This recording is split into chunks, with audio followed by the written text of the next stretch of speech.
안녕하세요. 박형용 목사입니다.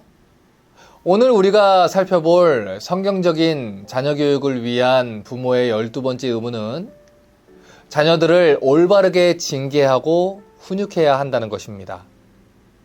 요즘 많은 젊은 부모님들을 보면 자녀들을 기르는 데 있어서 너무나도 너그러운 것을 보게 됩니다. 아니, 때로는 너그러운 정도를 좀 지나쳐서 아이들을 아나무인으로 제멋대로인 응석바지로 키우는 것을 볼 때가 있어요. 요즘 유행하는 TV 프로그램에서 트렌드처럼 떠오르는 자녀 양육 방법들을 보면 절대로 자녀들에게 매를 대서는 안 됩니다. 이렇게 가르치는 사람들이 많이 있어요. 자녀들을 인격적으로 대하기 위해 그들에게 매를 대서는 안 된다는 것이죠. 여러분, 그런데 성경이 이 자녀들을 훈육하는 문제에 대해서 무엇이라 말할까요? 잠언 13장 24절을 보겠습니다. 매를 아끼는 자는 그의 자식을 미워함이라. 자식을 사랑하는 자는 근실이 징계하느니라. 잠언을 읽어보면 하나님 아버지께서 당신의 자녀들을 어떻게 양육하라 하셨는지 이 자녀 양육의 방침들을 참 많이 가르쳐 주신 것을 알게 됩니다. 그런데 하나님께서는 우리가 자녀를 사랑한다면 자녀의 잘못을 그냥 넘어가서는 안 된다라고 말씀하셨다는 거예요. 반드시 매를 대서라도 자녀들을 바로 잡아야 된다는 것이죠. 잠언 22장 15절도 한번 읽어볼게요. 아이의 마음에는 미련한 것이 얽혔으나 징계하는 채찍이 이를 멀리 쫓아내리라. 잠언 23장 13절과 14절도 한번 읽어보겠습니다. 아이를 훈계하지 아니치 말라. 채찍으로 그를 때릴지라도 죽지 아니하리라. 그를 채찍으로 때리면 그 영혼을 음부에서 구원하리라. 많은 사람들이 성경적인 자녀 교육을 가르친다고 말하지요. 또 많은 사람들이 성경적인 자녀 교육을 배우려고 합니다. 그런데 문제는 성경이 자녀들에게 매를 사용해야 한다고 가르치고 있음에도 불구하고 많은 부모들이 이 말씀에 순종하지 않는다는 거예요. 왜냐하면 자녀를 징계하는 것이 굉장히 불편한 일이기 때문입니다. 여러분, 지금의 세대는 갈등을 무서워해요. 그래서 갈등이 생겨버리면 그 사람과 인연을 끊어버리든지 아니면 도망치고 피하는 방법을 선택하게 됩니다. 왜요?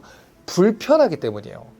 그러다 보니 이 부부관계에서도 갈등이 생기면 이 다툼이 생기고 또 그래도 조율하는 시간들을 견디고 서로 맞춰가려고 하기보다 그냥 이혼을 통해서 피하는 게 훨씬 더 편하다는 생각을 합니다.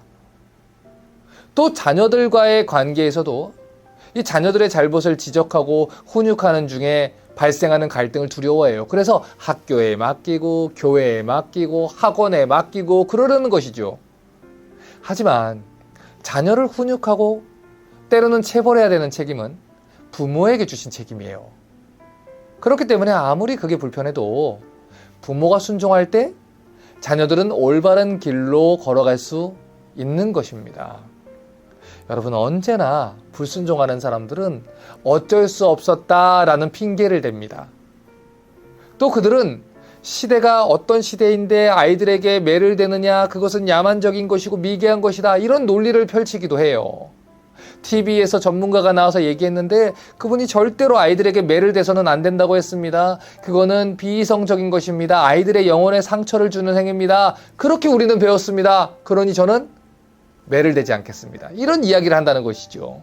자, 그러면 이 시간 여러분께 두 가지 질문을 드릴게요. 첫 번째, 여러분은 전능하신 하나님 말씀보다 TV에 나오는 전문가라는 사람의 지침을 따르겠습니까?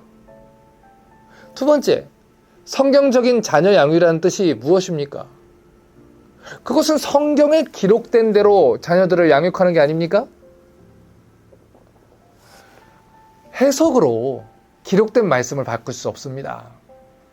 또 하나님 말씀은 시대와 문화를 초월해서 같은 원칙을 우리에게 줍니다. 지금이 어느 시대인데 라는 게 적용이 안 된다는 것이죠. 이사야 40장 8절은 말합니다. 풀은 마르고 꽃은 시드나 우리 하나님 말씀은 영영이 서리라 하라. 목사님, 시대가 어느 시대인데 자녀들에게 매를 대라 하십니까? 아닙니다.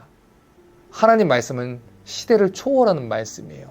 시대와 역사를 초월해서 우리에게 가장 올바른 길로 인도하는 것이 하나님 말씀이지요. 그러므로 여러분이 성경적인 자녀 양육을 하기 원하신다면 성경 말씀대로 자녀들을 양육하셔야 됩니다. 부모의 의무 58페이지 두 번째 단락부터 읽어보겠습니다. 자녀를 벌하고 잘못을 바로잡는 것은 달가운 일이 아님을 저도 잘 압니다.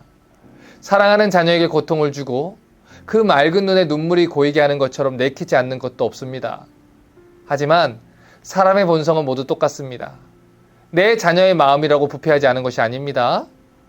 흔히 아이들은 체벌 없이도 잘 클 수 있다고 하는데 사람의 본성을 생각하면 크게 잘못된 생각입니다.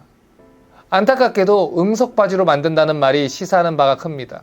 제멋대로 하도록 내버려 두는 것처럼 자녀를 망치는 지름길도 없습니다.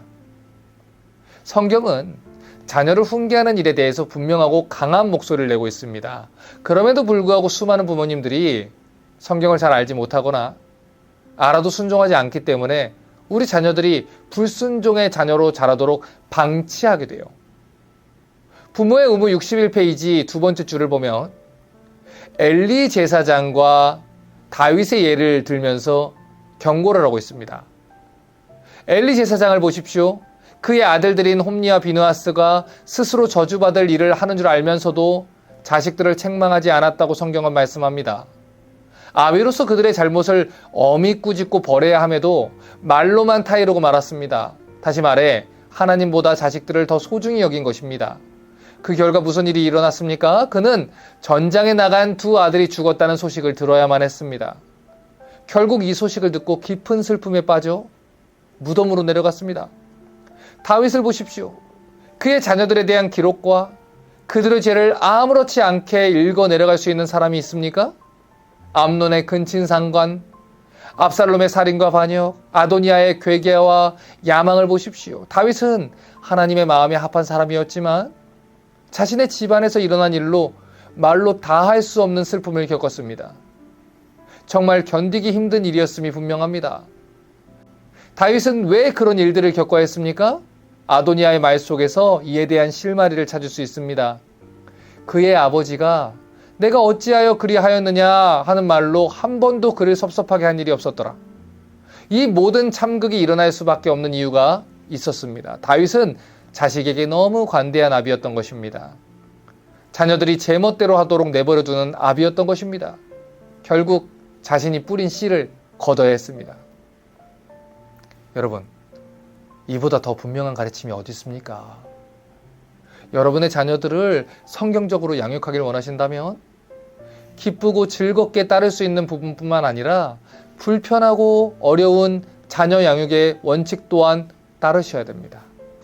자녀들이 죄를 범했을 때 한 대의 매를 대는 것을 마음이 아파서 못하게 된다면 그 아이가 자랐을 때는 10대의 매로도 바로 잡지 못하는 아픔을 겪게 될 것입니다. 그러므로 자녀들을 올바르게 권면하고 훈육하는 부모 되시기 바랍니다. 우리와 마찬가지로 우리 자녀들도 타락한 죄인들입니다. 그래서 이 타락한 죄인들의 본성에는 어리석은 것들이 얽혀 있어요. 하지만 잡초는 아무리 작아도 반드시 뽑아줘야 합니다. 왜냐하면 아직 잡초가 작다고 해서 그냥 내버려두면 금방 자녀들의 마음에 이 잡초가 무성하게 자라서 하나님의 올바른 가르침을 받지 못하는 상태로 만들게 될 것이기 때문이에요. 그러므로 사랑으로 권면하시고 사랑으로 훈육하시되 자녀들의 잘못을 올바르고 분명하게 훈육할 수 있는 부모 되시기 바랍니다. 그리하여 어렸을 때부터 우리 자녀들이 빛과 진리의 길에서 벗어나지 않게 되기를 주님의 이름으로 축복합니다.